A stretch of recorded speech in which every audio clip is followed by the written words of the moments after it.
Hey, I'm Sarah Wright. I'm project engineer at Creative Technology. I've been with CT since 2012. I started out in the shop. I was head of the QC department.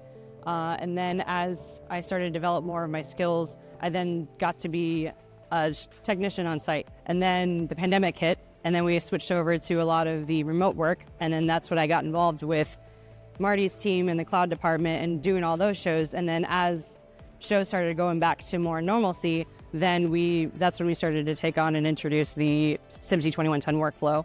And I'm now the lead engineer on all of our 2110 deployment shows. When utilizing like tag, for example, I've used it to watch when we have 25 rooms that are recording camera feeds. And then I have a multi-view of all the cameras that are being used with that. I have a multi-view if we're doing a bunch of outbound streams, or I also use it for when we do our 2110 shows. So it's a variety of different shows into how we're using it. Prior to tag, it was a bunch of like throwdown devices, and we would have cables everywhere. And then it would just be like a hot mess pretty much. But since now this is all in like one box and that's it. I think the biggest thing that I like with it is the fact that not only is it multi-view for me from an engineering standpoint, but I also build a lot of custom multi-views. We actually had a problem that happened on site where someone cut the show power early.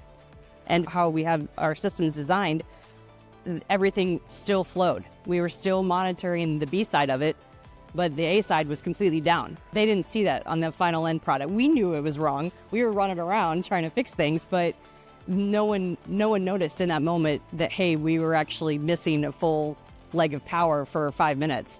The big thing with the engineering department here especially is how much support we have from everybody else that's on the team. They don't want you to fail. They want to see every show be a successful show. They'll help you out. And like that's the biggest thing, is just the people, is to making it successful.